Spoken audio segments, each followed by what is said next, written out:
I want to see Jesus. I would like to hear those sweet harbor bells chime. C'est l'histoire d'un jeune adolescent, I would like to hear those travailleur, sweet harbor enthousiaste et bells plein de vie. chime. Il s'appelait Garnet Peak. Il avait une personnalité magnétique qui faisait que tout le monde l'aimait dès qu'il le voyait. Mais il était encore beaucoup plus aimé par Dieu, tellement que Dieu utilisa un événement tragique pour faire de sa courte vie Lord, une inspiration pour l'épouse de Christ. look past the curtain. Garnet avait seulement 15 ans quand il fut frappé de la polio. Lord, let me Un matin, up past the il ne put se rendre à l'école. Il se plaignait de maux de tête et de coups. C'était tellement douloureux qu'il fallait aller voir un docteur. that sunny C'était en 1960, bright cloud. lorsque l'épidémie de la polio faisait rage. Comme le disait le docteur, Garnet avait tous les symptômes de la polio. On l'a admis tout de suite dans un hôpital pour enfants. Mais c'était peine perdue. Le cas de Garnet était tellement grave que sa condition s'empirait tous les jours. Il devint paralysé complètement, de la tête aux pieds. Tellement paralysé que tout ce qu'il ne pouvait faire, ce n'était que de battre les yeux. Il devait utiliser un fer pour remplacer ses poumons, pour l'aider à respirer.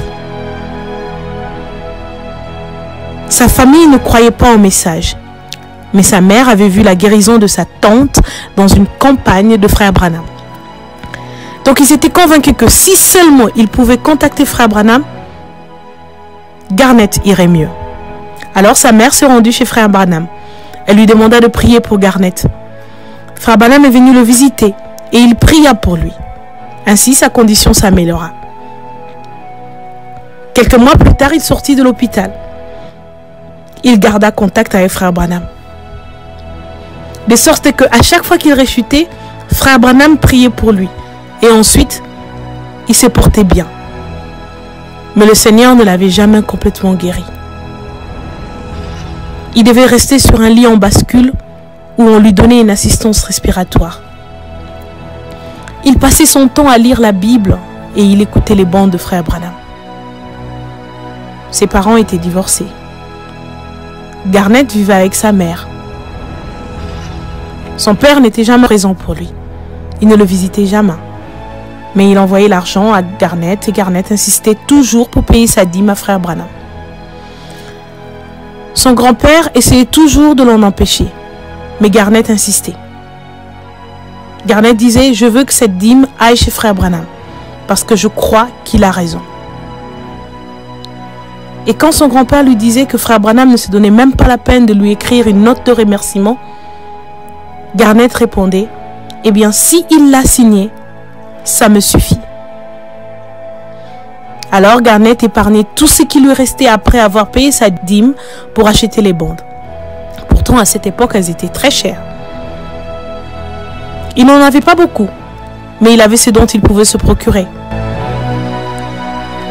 Il y en avait une qui était son favori, la manière d'un vrai prophète. Garnet insistait toujours pour que sa famille aille dans les réunions de Frère Branham. Ils finirent par y aller en 1963, dans une réunion de Frère Branham à côté de chez eux. Ce jour-là, son frère et sa belle-sœur donnèrent leur vie à Jésus. Ils étaient tellement changés, tellement excités, qu'ils étaient pressés de rentrer et le raconter à Garnet. Lorsqu'ils le racontèrent, Garnet était le garçon le plus heureux du monde. Mais le lendemain, Garnet se sentit très mal. Sa famille appela l'ambulance. Ils essayèrent de contacter Frère Branham, mais il était en train de prêcher à New York. Et finalement, quand ils ont réussi à l'atteindre, Garnet était parti rencontrer Jésus.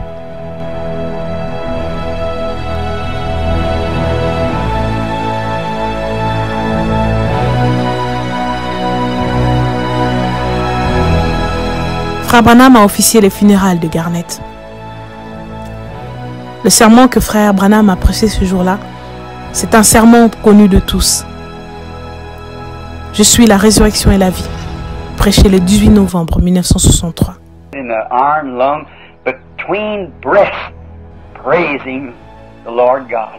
Maintenant, nous voulons t'offrir, Père, cet après-midi, pendant que j'ai côtoyé ce jeune frère dans la vie, quel amour impérissable y avait-il entre lui et moi? Aussi longtemps que je vivrai ici-bas, je pense que je me souviendrai toujours de ce vaillant petit soldat qui se balançait sur ce lit, dans ce poumon d'acier, louant le Seigneur Dieu entre deux respirations. Garnett est avec Jésus. Préparons-nous à partir avec lui, nous aussi.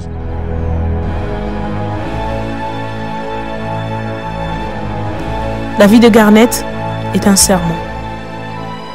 Garnett prenait plaisir à la simplicité des choses et de la vie, malgré qu'il ne pouvait même pas bien respirer. Il ne se plaignait jamais. Que Dieu bénisse son âme.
Just give me Jesus.